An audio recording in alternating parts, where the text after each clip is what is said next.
बस पापा, हम लोग निकल रहे हैं। शाम तक लौट आएंगे। आप प्लीज़ घर का ख्याल रखना।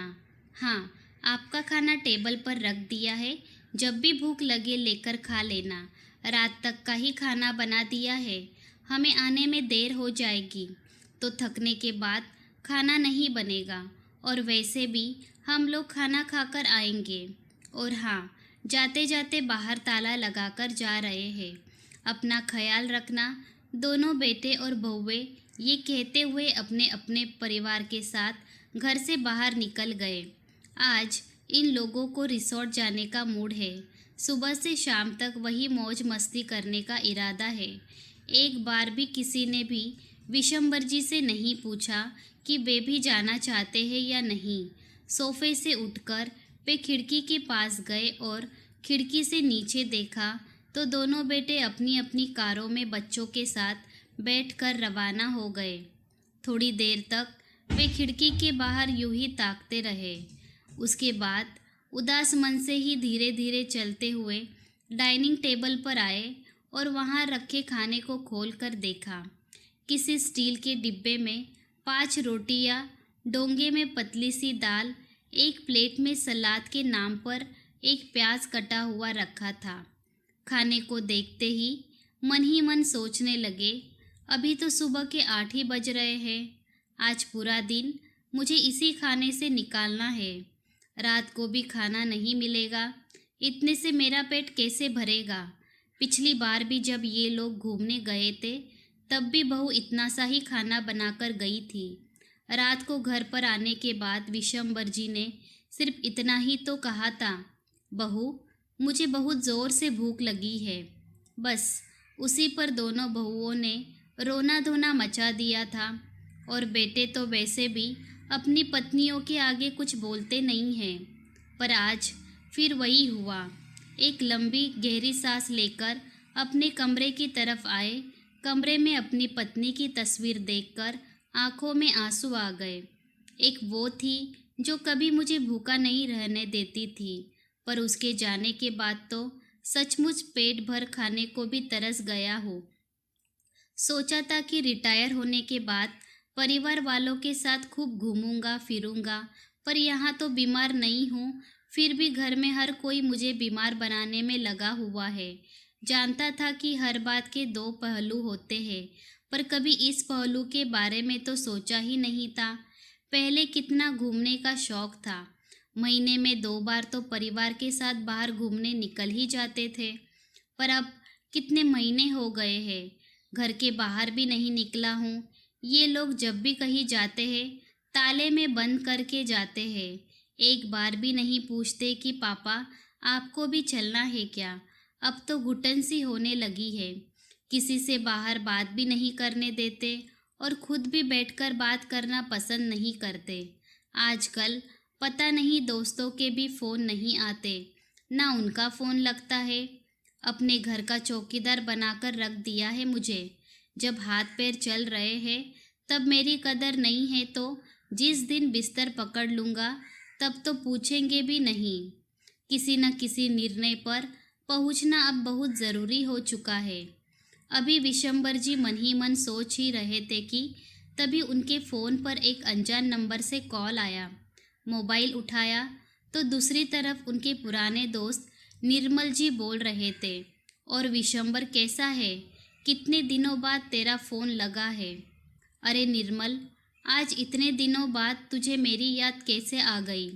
भाई ये पूछने के लिए कि कब तक भाभी के जाने का गम मनाएगा। कुछ आगे का सोचा है कि नहीं। मतलब ये कि इस बार हम सारे दोस्त मिलकर रामेश्वरम घूमने जा रहे हैं। तू भी चलेगा इस बार। पिछली 2 बार भी तो तूने मना कर दिया था। मैंने मना किया कब?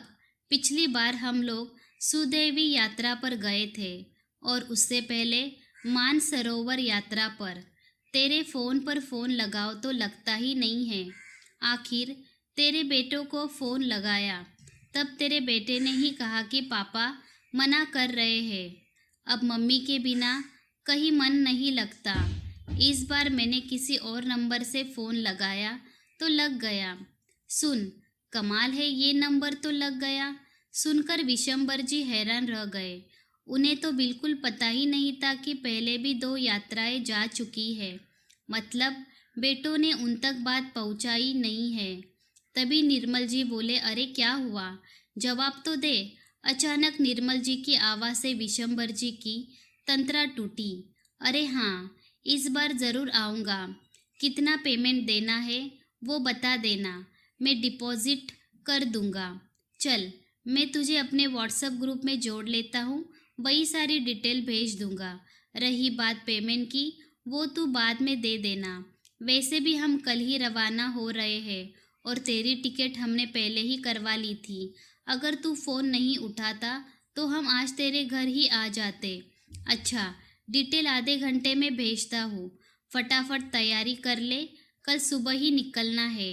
निर्मल जी ने फ़ोन रख दिया। फ़ोन रखते ही विशंबर जी ने अपना फ़ोन चेक किया तो देखा कि अधिकतर सभी दोस्त उसमें ब्लॉक कर रखे थे।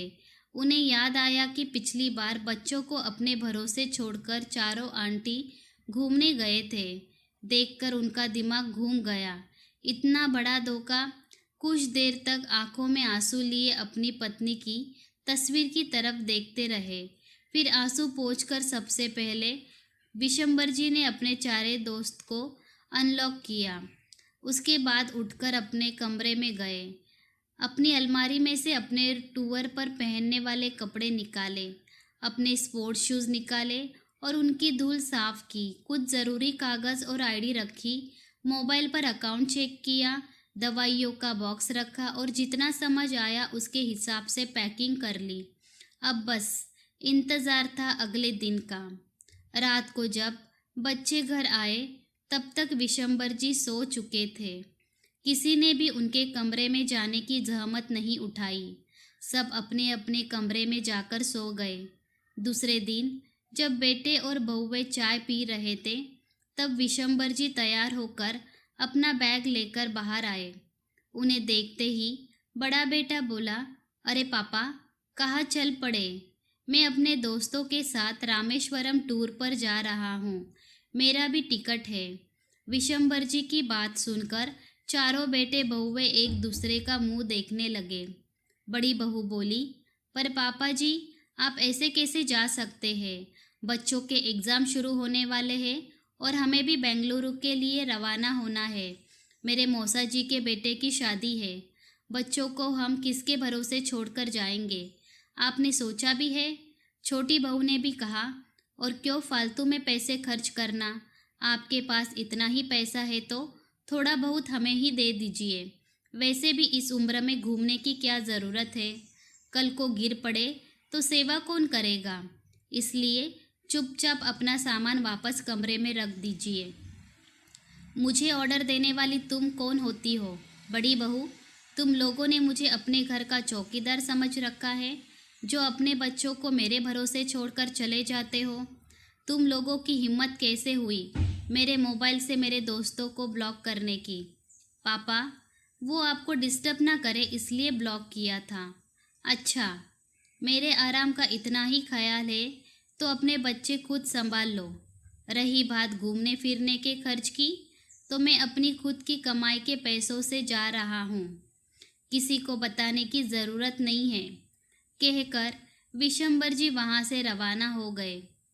बेटे बहुओं से कुछ बोलते नहीं बना। विशंबर जी बैग उठाकर बाहर निकल गए। दरवाजे पर खड़े होकर एक बार फिर अपनी पत्नी की तस्वीर की ओर देखा और मन ही मन कहा, देखो, आज मैं फिर से वही पुराना विशंबर बन रहा हूँ, जो जिंदगी से प्यार करता था, जो घूमना फिरना जानता था। तुम नहीं हो, लेकिन तुम्हारी यादें तो मेरे साथ है। बाहर खड़ा उनका पुराना दोस्त निर्मल जी इंतज़ार कर रहा था। विशंबर जी कार में बैठे और मुस्कुराते हुए बोले, अब मुझे समझ में आ गया है कि ज़िंदगी सिर्फ घर की 4 दीवारों तक सीमित नहीं है। जब तक सांसें चल रही है, मुझे अपने हिस्से की खुशियाँ खुद ढूंढनी होगी। कार धीरे धीरे घर से दूर निकल गई। खिड़की से झांकते हुए विशंबर जी के चेहरों पर वर्षों बाद संतोष और आत्मविश्वास झलक रहा था। घर के अंदर बैठे बहुएं चुपचाप बैठे रह गए। पहली बार उन्हें एहसास हुआ कि जिस पिता को उन्होंने चौकीदार बना दिया था, वही अब अपनी जिंदगी का असली मालिक बनकर निकल पड़ा है। कभी कभी अपने ही लोग हमें समझने और अपनाने से पीछे रह जाते हैं, लेकिन उम्र चाहे जो भी हो, जिंदगी जीने का हक हर किसी का होता है। दूसरों पर निर्भर रहने के बजाय अगर इंसान खुद के लिए जीना सीख ले, तो जिंदगी फिर से खूबसूरत हो जाती है। दोस्तों, उम्मीद करती हूँ कि आपको हमारी कहानी पसंद आई होगी। कहानी पसंद आई है तो वीडियो को लाइक करें, चैनल पर नए हैं तो चैनल को सब्सक्राइब करें और हाँ, नोटिफिकेशन बेल आइकन को ज़रूर दबाइए ताकि अगली अपडेट सबसे पहले आपको मिले। तब तक के लिए धन्यवाद।